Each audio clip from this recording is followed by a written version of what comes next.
Listo, ya empezamos a grabar. Y déjenme compartir pantalla.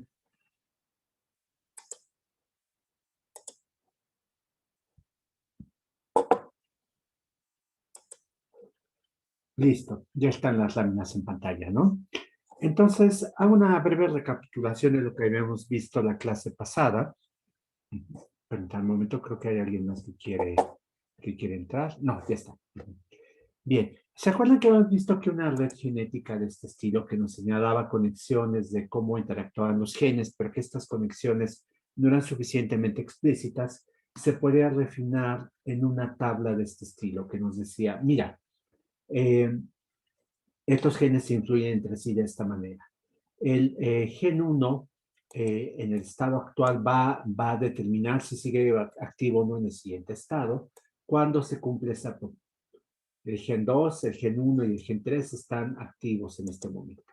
El gen 2, en cambio, se va a activar si el gen 1 está activo ahora y el gen 3 no está activo.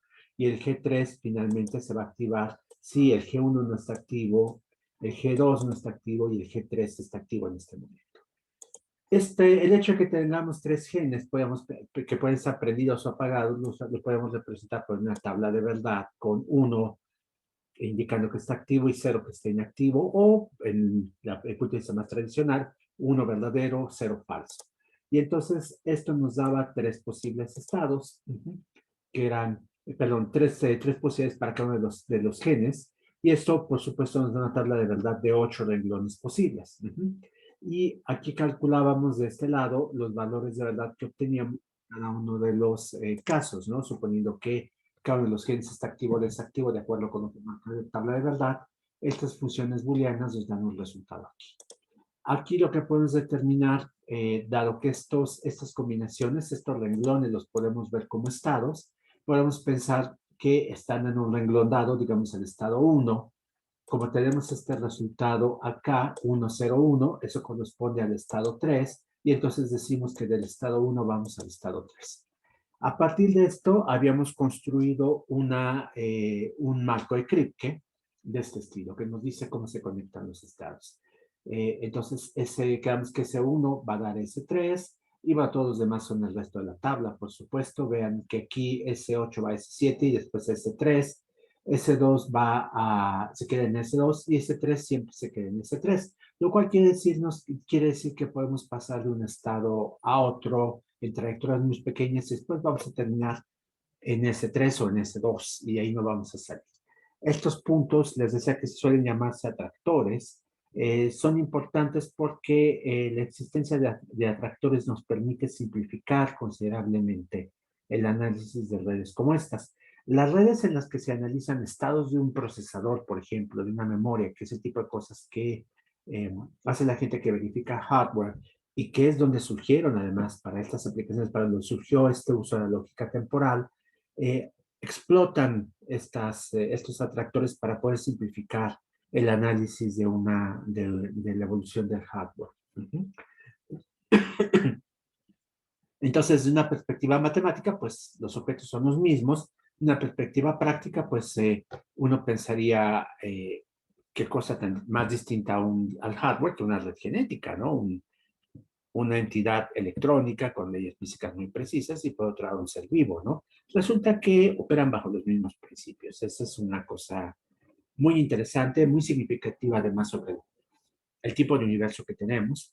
Al menos tendríamos dos fenómenos que parecen de ramas totalmente diferentes, que se pueden explicar por el mismo formalismo matemático, que más es un formalismo matemático discreto. Ese es un punto importante, ¿no? Entonces, eh, ¿qué tanto del universo se puede capturar por medio de sistemas discretos? Es una pregunta abierta importante en las ciencias. Bueno, regresamos a nuestra materia. Nosotros estamos interesados estrictamente en la lógica y entonces voy a presentar ahora esta idea de satisfactibilidad de fórmulas con el nombre que suele llamarse en el área de lógica temporal, que es verificación de modelos. Bien, acuérdense que habíamos definido trayectorias de la siguiente manera. Teníamos una trayectoria que era una secuencia o una sucesión, como quieran llamarlo, de estados que de acuerdo con el marco de Kripke, con la relación de accesibilidad, me permiten ir uno a otro. Aquí tenemos, por ejemplo, que si tengo la trayectoria pi sub 1, que empieza en estado 1, recuerden que el marco de Kripke, me regreso un momento, me dice que S1 va a dar S3 y S3 se queda ahí. Entonces, una trayectoria que empieza en S1, pues siempre va a ser S3, S1, S3, S3, S3.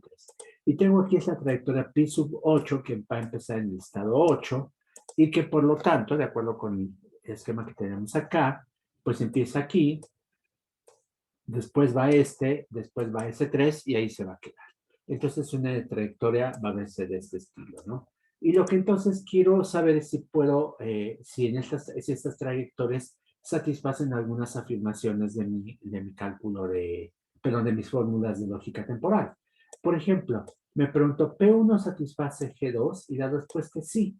¿Por qué razón? Porque G2 está activo en S1.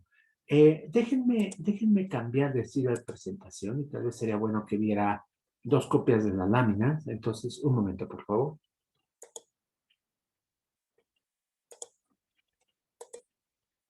Bien. Y ahora creo una copia de las láminas. Ya está. Están viendo dos copias, ¿no? Permítanme bajar esto y podemos hacerlas un poquito más grandes. Listo, primera copia.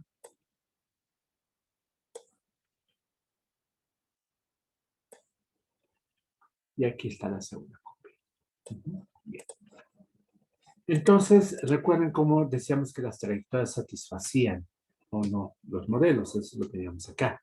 Decimos que una trayectoria satisface una fórmula atómica, en este caso G1, G2 lo está dando con una fórmula atómica, si solo si en ese estado la fórmula atómica y con esa evaluación la fórmula atómica es verdadera. Aquí diríamos, a ver, vamos a ver el marco. S1 es este, pero él no nos dice qué fórmulas son verdaderas, pero la tabla sí nos lo dice. Vean, S1 es este estado, en el que las tres fórmulas, los tres genes están activos, las tres fórmulas son verdaderas. Y por lo tanto, resulta que así es. Este es el caso. Satisfacemos esto con la trayectoria 1. Ahora, la trayectoria 1 también nos satisface el siguiente enunciado. No es, en el siguiente estado no va a ser cierto G2. ¿Por qué razón? Vean que esta trayectoria me dice que el estado siguiente es S3 y en S3 no satisfago G2. ¿Por qué razón? Porque recuerden que S3 es este estado en el que precisamente el gen 2 está apagado. Entonces, bueno, es cierto, no lo satisfago. Ahora vamos a ver qué pasa con esta fórmula. En todos estados futuros, no es cierto que G2 en la trayectoria 8. A ver, acuérdense la definición de en todos estados futuros. Significa, aquí la tenemos, significa que para cualquier estado posterior al estado en el que estamos parados, en este caso sería S8, se va a cumplir que nunca bueno, que siempre se satisface esta parte de la fórmula. Y para satisfacer esta parte de la fórmula, tiene que ocurrir que en todos los estados que siguen no satisfaga G2. Bien, vamos a ver cómo es la trayectoria. La trayectoria P8 es esta. Entonces me pregunto si siempre va a ser el caso que en los estados que siguen después. Bueno, el G2 además abarca incluso el estado en el que estoy parado. Va a ser el caso que no se satisface G2. Y aquí regreso un momento, acá a la tabla. Vean, el estado S8 no satisface G2 porque aquí tengo 0. El estado siguiente, la trayectoria que empieza en S8 es S7, tampoco satisfago G2. Y de S7, recuerden que yo voy a pasar al estado S3, donde resulta que tampoco satisfago G2. Entonces es cierto. Aquí, en este caso, no voy a satisfacer nunca G2 y por lo tanto puedo decir que siempre satisfago no G2. Ajá. La última afirmación me dice, mira, no es verdad que G2, o sea, se da el caso que no G2 hasta que satisfaces G1 en la trayectoria P8. Vamos a ver por qué. Esto lo tenemos definido acá de este lado, vean. Yo satisfago una fórmula alfa until beta, si pasa lo siguiente. En todos los estados en los que estoy parado, voy a satisfacer esta parte, alfa, en este caso que es no G2, ajá, hasta que llega un momento en el que empiezo a satisfacer esta otra parte, G1. Y vamos a ver si esto ocurre. Vean, yo satisfago, aquí estoy diciendo que voy a satisfacer G1 en alguna ocasión, necesito esta fuerza que en algún momento satisfaga G1. Y eso es cierto, vean, G2 me dice, te vas a S8, ahí no satisfago G1, porque recuerden que en 8, en el estado 8, está acá, no satisfago G1. En el estado G7 no lo voy a satisfacer, pero en el estado G3 sí lo voy a satisfacer. Entonces yo sé que en el estado 3, que es el punto 3 de la trayectoria, voy a satisfacer G1. Ahí está. Y entonces quiero ver si antes de ese momento, que es el primer momento en que satisfago G1, satisfago esta otra parte de la fórmula. No es verdad que satisfago G2. Y ese es el caso, porque vean, ya sabía yo que en S8 no satisfacía G2, porque está apagado, y en G7 tampoco lo satisfacía, porque está apagado. Entonces también es el caso. En consecuencia, la trayectoria 8 satisface el enunciado no G2 until G1. Bien. ¿Preguntas? ¿No? Bien, entonces continúo. Bien, empiezo un nuevo tema, entonces sería bueno que me dijeran si en la próxima clase, si después de repasar esta primera parte, si todo está claro y puedo regresar al tema de lógica temporal, si ustedes lo prefieren. Pero por lo pronto, como estamos apenas 19 minutos de la hora de inicio de la clase, voy a empezar a ver un poco del tema siguiente, que es concurrencia. Eh, ¿Qué es la concurrencia? La concurrencia es una perspectiva de la computación en la que estamos suponiendo que hay distintos procesos computacionales que ocurren al mismo tiempo y que estos procesos intercambian información de alguna manera. Van ustedes a llevar probablemente el curso de programación distribuida y la concurrencia y la distributividad y la distribución tienen conceptos similares. La diferencia más importante, que yo les diría, es que en concurrencia nosotros suponemos que los procesos actúan de manera paralela, pero en el mismo espacio computacional, eso que es un espacio computacional, tómenlo como una definición abstracta, pero que no hay fallas de comunicación. Yo asumo que si hay un mecanismo para que los dos procesos se comuniquen, ese mecanismo va a funcionar. Si un proceso está vivo, no hay ninguna razón arbitraria para que el otro no lo esté. Mientras que en programación distribuida, ustedes no tienen estas suposiciones. Puede ser que los procesos se comuniquen por canales imperfectos y puede ser que los procesos estén en espacios computacionales distintos y que uno de estos espacios sufra una falla temporal o catastrófica. Es decir, uno de sus procesos está en la computadora de su casa y el otro está en un servidor y pues el servidor se puede caer o su computadora puede fallar. Ajá. Y el servidor se puede caer definitivamente y su computadora puede fallar definitivamente porque le cayó un rayo a su casa y quemó todos los aparatos eléctricos, ¿no? Entonces, esas son suposiciones en computación distribuida que no vamos a tener en computación concurrente, lo cual facilita un poco el análisis. Pero lo que sí vamos a tener es que suponemos que los procesos están actuando de manera paralela. Mientras uno hace una instrucción, el otro puede ser que esté haciendo otra instrucción distinta. Esta visión de la computación, aunque es muy distinta a la que ustedes asumen generalmente en sus lenguajes de programación clásicos, Java, C, etcétera, etcétera, etcétera, es la visión más común. La visión secuencial de esos lenguajes de programación es la excepción en un sistema de cómputo. Incluso en una computadora que está ejecutándose de manera aislada, que no está conectada a ninguna red. Por ejemplo, su computadora típicamente tiene varios sistemas de entrada de información. El teclado es uno. Si tiene una pantalla sensible, ese es otro. Eh, Además, tiene un reloj interno que le permite verificar qué está pasando. Y si es un sistema operativo medianamente avanzado, esas cosas incluso MS2 las hacía, puede ser que esté monitoreando llamadas del sistema, otro programa que en el fondo requiere en ese momento la atención del teclado, de la pantalla, del reloj, etcétera. Entonces, la norma es que los procesos se ejecuten de manera paralela, no de manera, o concurrente. Voy a decir ahorita por qué concurrente y no necesariamente paralelo. No es que sean conceptos opuestos, pero uno abarca el otro. Entonces, los sistemas concurrentes son la generalidad, son la norma, no la excepción. Ajá. ¿Por qué prefiero utilizar concurrente y no paralelo? Porque a veces en algunos textos, paralelo se utiliza como sinónimo de que efectivamente hay simultaneidad en las acciones de los procesos. La concurrencia no necesita ese presupuesto, o sea, llamarlo ontológico, para tomar una palabra prestada de la filosofía, tan fuerte. Ajá. La concurrencia se conforma con que eh, los procesos actúen de manera separada y probablemente lo que está ocurriendo es que en los hechos tenemos una intercalación de acciones atómicas que realizan sus procesos, pero que en términos observacionales los procesos ven que el otro actúa al mismo tiempo. Entonces, concurrencia es menos exigente. Basta con que en la práctica los procesos se comuniquen y supongan que los otros están haciendo otra cosa simultáneamente, aunque en los hechos, en el sistema físico, esto no ocurra. Y muchos procesadores primitivos, por ejemplo, no permiten paralelismo, pero sí permiten concurrencia porque es posible compartir el uso del procesador por medio de algún recurso del sistema operativo. Bien, entonces vamos a tener los sistemas concurrentes.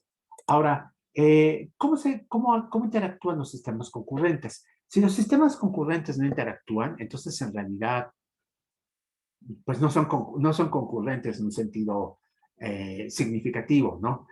Lo que nos interesa es que intercambien información de alguna manera y que esa información haga que la conducta de uno influya en la conducta del otro. Cuando no ocurre esto, pues en realidad es trivial la concurrencia, es simplemente computación secuencial. Pero cuando lo que hace un proceso puede afectar lo que hace el otro, entonces sí estamos en un caso interesante. Y hay muchas formas de modelar esta interacción, pero las dos más populares son estas de aquí. Memoria compartida y envío de mensajes. Memoria compartida se da cuando, por ejemplo, estamos pensando que hay un espacio de memoria común, no necesariamente todo el espacio es común, pero al menos hay un subespacio que es común. Y un proceso lo que hace es realizar una acción que altera un valor en esa memoria. Y el otro proceso puede llegar y leer ese valor. Entonces, esa es memoria compartida. Es un modelo muy popular de computación y la gente que hace programación paralela, en los cursos de programación paralela, por ejemplo, suele enfatizar este modelo de intercambio de información, de memoria compartida. ¿Por qué? Porque es bastante popular. Por ejemplo, si ustedes tienen en realidad una sola meta computacional, por ejemplo, analizar una imagen de una nebulosa y el análisis de esta imagen se hace por medio de segmentos y el análisis de un segmento no influye en el análisis de otro segmento. Hay muchas técnicas de análisis de imagen que son así, que operan de manera independiente. Entonces, en paralelismo es común que toman un segmento de la imagen, se lo encargan a un procesador, toman otros segmentos, se lo encargan otro procesador y estos procesadores actúan de manera paralela y después guardan la información común y simplemente en algún espacio de memoria comunican, ya terminé, hice mi parte. Ajá. Esto, la gente que se dedica a analizar programación paralela, como Jorge Luis Ortega en la facultad, le llama un modelo de maestro-esclavo, un patrón de maestro-esclavo. Él y yo tenemos un artículo sobre este tema, por cierto, y es muy común en programación paralela. Sin embargo, no es el único modelo. El otro modelo que es muy popular es el envío de mensajes. El envío de mensajes, permítanme aquí pasar con el teclado, como les decía, a veces se manda solo. Es un teclado Microsoft, por cierto, si no les he comentado, y como buen producto de esa marca, se comporta de manera impredecible y no como el usuario quiere. Entonces, a veces salta de página. Bueno, entonces decía, ahora sí, estoy en la página correcta, esto es variando envío de mensajes.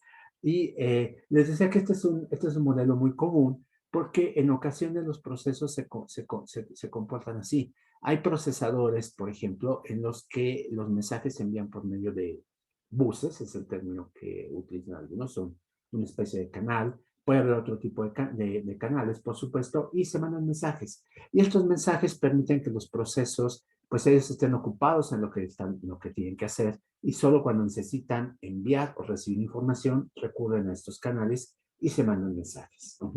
Bien, memoria compartida es bastante interesante y en el pasado yo solía hablar más sobre esto. De hecho, Jorge y yo dimos un curso de computación concurrente en un par de ocasiones, pero ahora no ha habido oportunidad de que lo hagamos de manera colaborativa. Y bueno, yo me dedico sobre todo, me dediqué en el pasado a trabajar con envío de mensajes. Entonces es lo que voy a presentar ahora, envío de mensajes. Profesor, Sí, adelante. y cuando se hace computación concurrente, o sea, literalmente corre hacia el mismo tiempo diferentes instrucciones o es como que de repente hace algo y luego hace otra cosa, así como que se va saltando. Eso depende de tu arquitectura. En procesadores como los que hay ahora, que todos tienen varios núcleos, en los hechos hay cosas que se hacen de manera paralela. El reloj lo que hace es sincronizar las operaciones de una forma cuando se requiere que se sincronicen, pero cada núcleo puede estar trabajando en una tarea. En arquitecturas más simples, que era la norma hace pues un par de décadas, cuando yo empecé a programar, por ejemplo, en realidad lo que hay es una asignación de tiempo compartido del mismo procesador. Tú le haces una petición al sistema operativo, el sistema te concede un tiempo para ocupar el procesador, ocupas eso y después congela lo que tú estás haciendo y le da la oportunidad al otro proceso de que haga lo que tiene que hacer. Para el sistema operativo, eso ocurrió de manera secuencial. Te dio primero tiempo a ti y después al otro.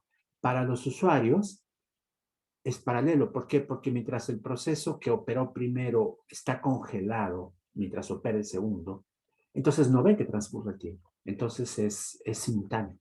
Y así pues depende de la arquitectura. En procesos multinúcleo, pues tienes un número limitado de núcleos. Cuando programas en lenguajes paralelos, por ejemplo, los lenguajes son suficientemente flexibles como para que tú puedas decir exactamente cuántas cosas quieres que se ejecuten en paralelo, o bien tú dices, yo quiero hacer todas estas cosas en paralelo y dejas al compilador y al sistema operativo decidir cuáles efectivamente distribuyen a distintos núcleos y cuáles simplemente se hace por tipo compartido. Entonces, eso depende mucho de tu arquitectura. Y es un tema interesante. Si ustedes tienen que implementar estas operaciones concurrentemente, eh, a la hora de implementación tienen que meterse a la arquitectura y decidir cuándo pasar de tiempo compartido a repartición de tareas, ¿no? No sé si contesté tu pregunta. Sí, de acuerdo. Sí, depende de la, pues sí, de la arquitectura. Vale, gracias. Bien. Bueno, no sé si sepan que las supercomputadoras que tienen la UNAM, todas tienen máquinas con muchos núcleos. Los grids, por ejemplo, operan con núcleos. Por cierto, un grid es un ejemplo interesante de algo que, dependiendo del lenguaje de programación que utilice, trabaja con memoria compartida o con envío de mensajes. Pero en el fondo, si ustedes trabajan con memoria compartida, esa memoria compartida se basa en envío de mensajes. ¿Por qué razón? Sí saben que los grids lo que tienen es una red de computadoras que está conectada. Generalmente lo podemos concebir como una especie de hipercubo, que están conectadas de muchas maneras distintas dependiendo de qué tantas conexiones haya disponibles en las computadoras. Y las conexiones entre computadoras son por envío de mensajes, aunque para el usuario, si trabaja en un lenguaje que opera con memoria compartida, ustedes lo ven como memoria compartida, pero en el fondo es envío de mensajes. Así que los dos modelos aparecen todo el tiempo en distintas aplicaciones. Bien, bueno, ahora el envío de mensajes puede operar por medio de canales específicos, como les había dicho, o puede operar también por difusión. Yo no voy a ver el caso de difusión, pero hay modelos lógicos que operan sobre la idea de difusión, la lógica dinámica epistémica clásica, que es una lógica muy ocupada tanto en computación como en filosofía y ahora en teoría de juegos, por ejemplo, para explicar una serie de fenómenos. La versión original se basa en anuncios públicos y es un medio de difusión abierto, lo que en inglés llaman broadcasting también. Aquí voy a quedarme con canales específicos simplemente para tener un ejemplo, no porque los otros modelos no sean importantes.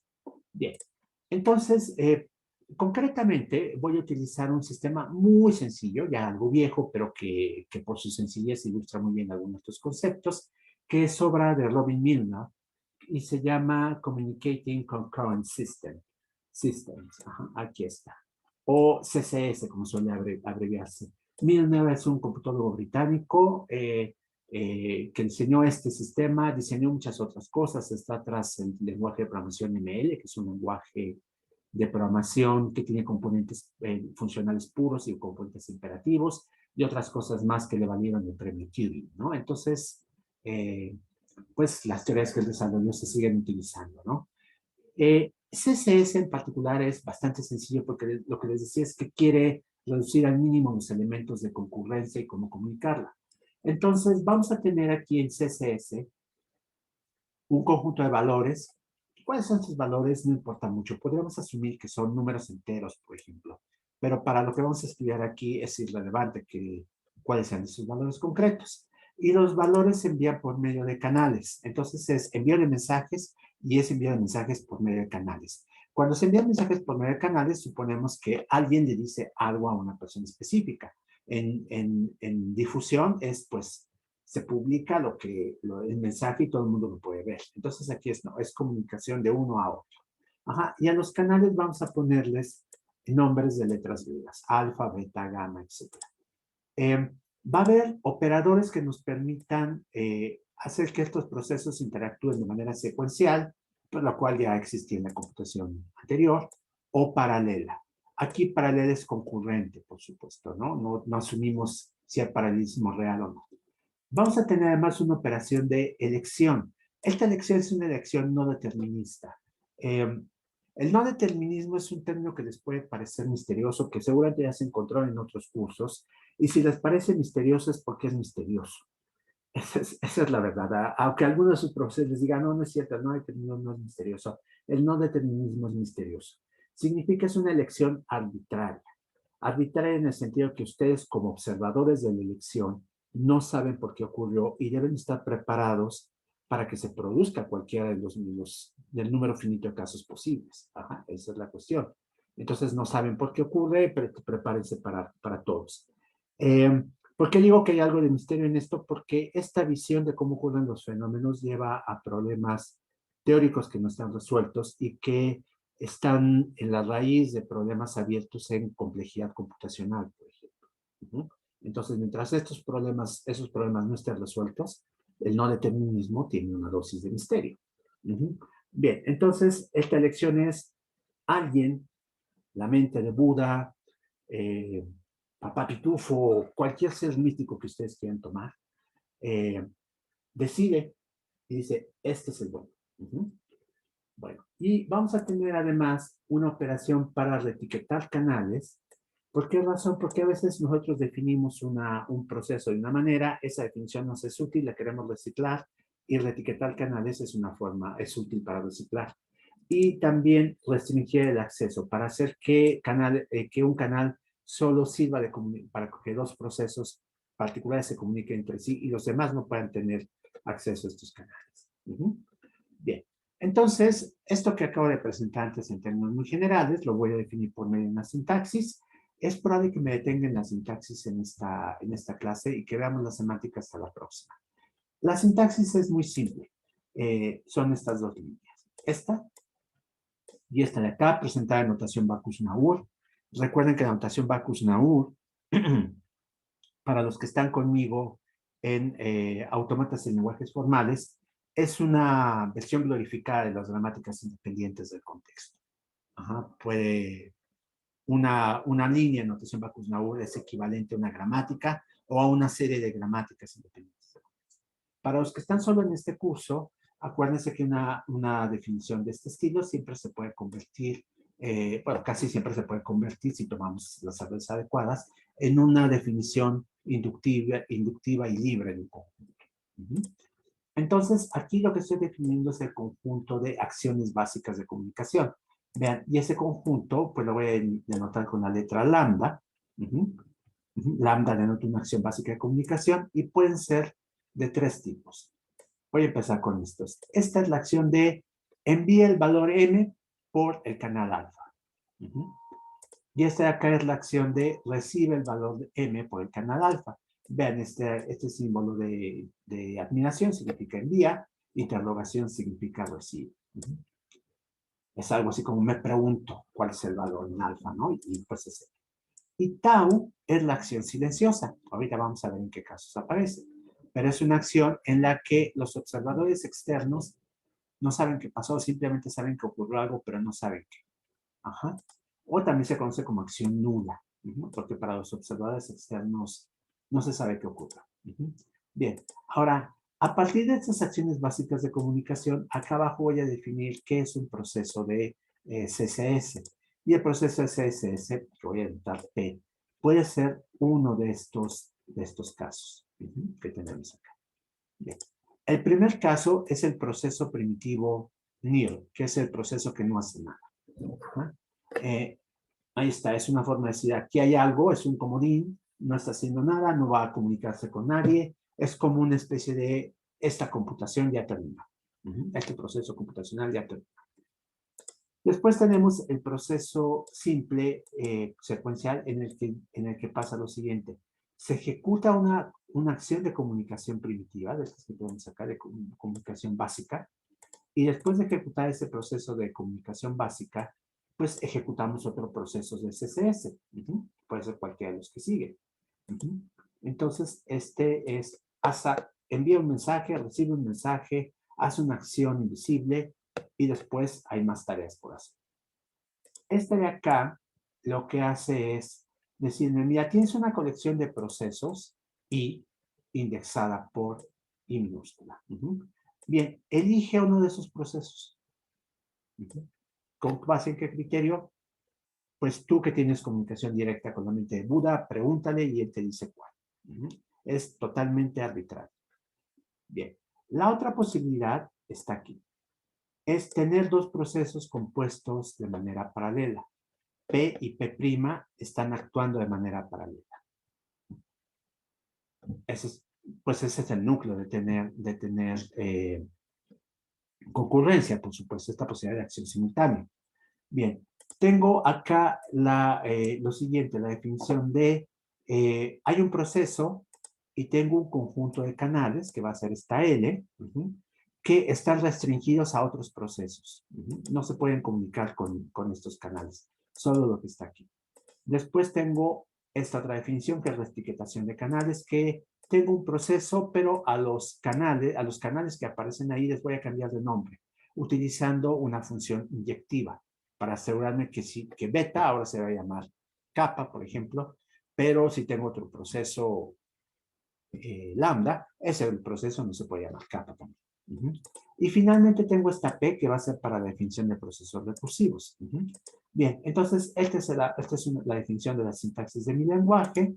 A continuación, pues aparecen explicaciones que ya les acabo de dar. Miren ese proceso que no obedece a ninguna acción. El lambda es una acción. Esta es una elección arbitraria. La composición paralela es un conjunto de canales que se van a restringir. Y P es una ecuación de este estilo, P mayúscula. Tengo un proceso al que le pongo nombre y de este lado lo que hay es un proceso de acuerdo con esta sintaxis. Entonces es una definición de este estilo. Y esta definición puede ser recursiva. Es importante. Puede ser recursiva, incluso puede tener una recursividad totalmente arbitraria, lo cual quiere decir que aquí no vamos a tener las restricciones que teníamos cuando definimos los conjuntos libres inductivos en los que pues descomponemos un proceso en un proceso más primitivo y uno más primitivo hasta que finalmente llegamos a procesos absolutamente básicos. Aquí no vamos a tener esa restricción y eso significa que nuestra recursividad puede ser circular, entre comillas. Podemos partir de un proceso, analizarlos en componentes, y esos componentes pueden regresarnos a la definición original. ¿Por qué razón? Pues porque aquí no necesariamente queremos que la computación termine. Piensen que si estamos modelando un sistema operativo, en un sistema operativo querríamos que siga ejecutándose hasta que no le jalemos el cable a la computadora y la apaguemos. Y entonces queremos que vamos a necesitar ecuaciones recursivas de este estilo. Ahora, finalmente algo que me faltó decir sobre la elección arbitraria o no determinista entre procesos es lo siguiente. Este fenómeno misterioso que les puede parecer que es arbitrario en un segundo sentido, en el sentido de que pues los computadores lo metemos ahí a la definición simplemente porque nos gusta hacerle la vida imposible a la gente, yo les diría, no lo vean así. Es un fenómeno que no nada más es necesario en la computación porque pues, nos gusta complicarle la vida a la gente, sino porque refleja mucha de la realidad computacional. Cuando ustedes están modelando un sistema, por ejemplo, ese sistema puede ser que modele la interacción con otra computadora y ustedes no saben qué pasa del otro lado. Por ejemplo, puede ser que esa computadora esté capturando las peticiones de un usuario y saber qué está haciendo el usuario es totalmente impredecible. El usuario puede ser lo más arbitrario del mundo, puede elegir caprichosamente que quiere tal cosa, ¿no? Y entonces el no determinismo es la forma matemática más general de capturar esta arbitrariedad, de estos caprichos. Entonces, esto es necesario y en concurrencia es indispensable. Ahora, después de haber presentado la sintaxis, lo que tengo que presentar es la semántica de ese lenguaje, como he hecho anteriormente, que siempre que presento un lenguaje, presento una semántica que nos dice, bueno, estos símbolos significan lo siguiente.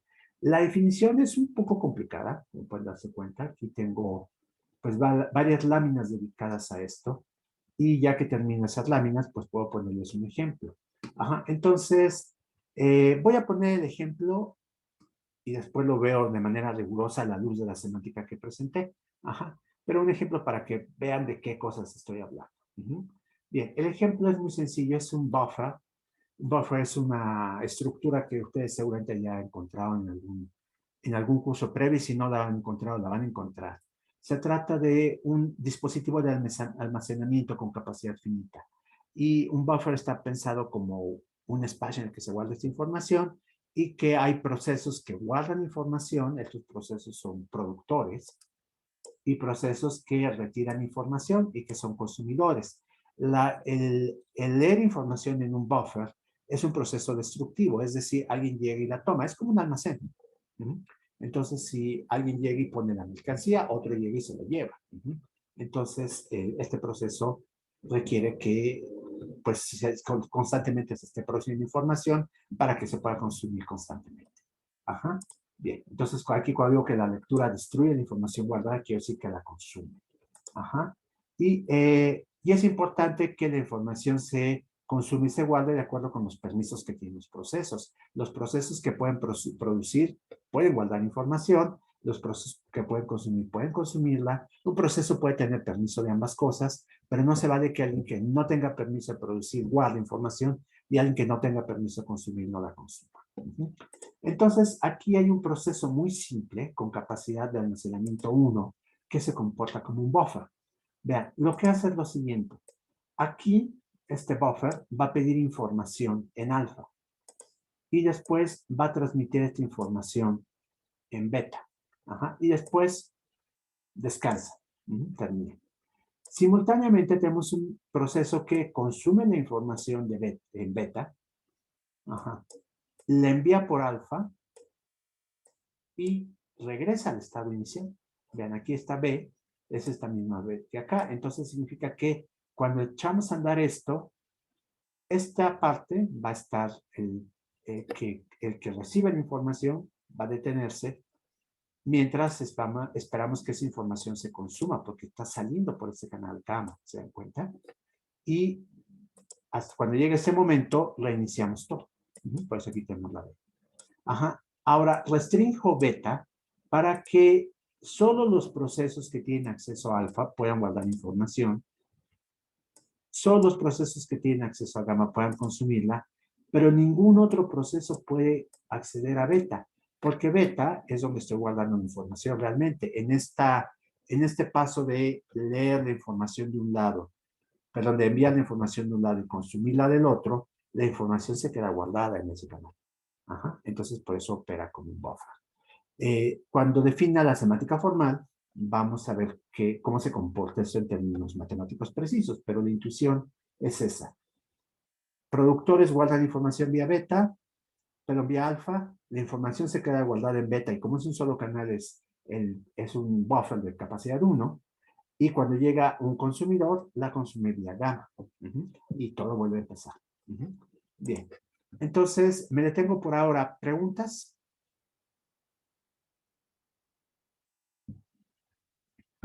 ¿No?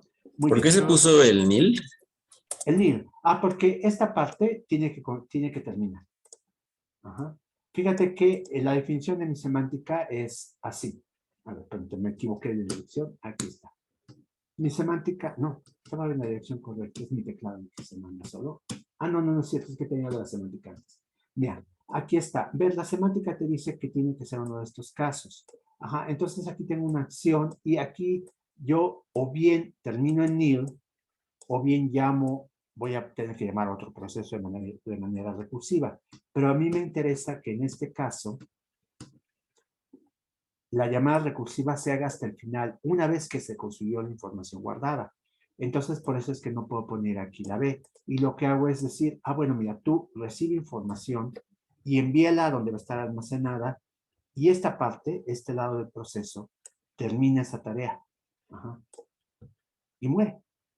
Hasta que la información se consume y empezamos. Por eso es que aquí necesito... ¿Sí contesté tu pregunta? Sí, gracias. Perfecto. Bueno, ¿alguien más? ¿Otra pregunta? Yo tengo una pregunta. Sí. ¿Qué quería decir que un buffer fuera de capacidad 1? Quiere decir que puede guardar una sola unidad de información. Y aquí la información que estamos guardando es de tamaño 1 porque es lo que cabe en un canal. El Ok, tamaño es arbitrario, por supuesto, ¿no? Estamos pensando que es este valor m.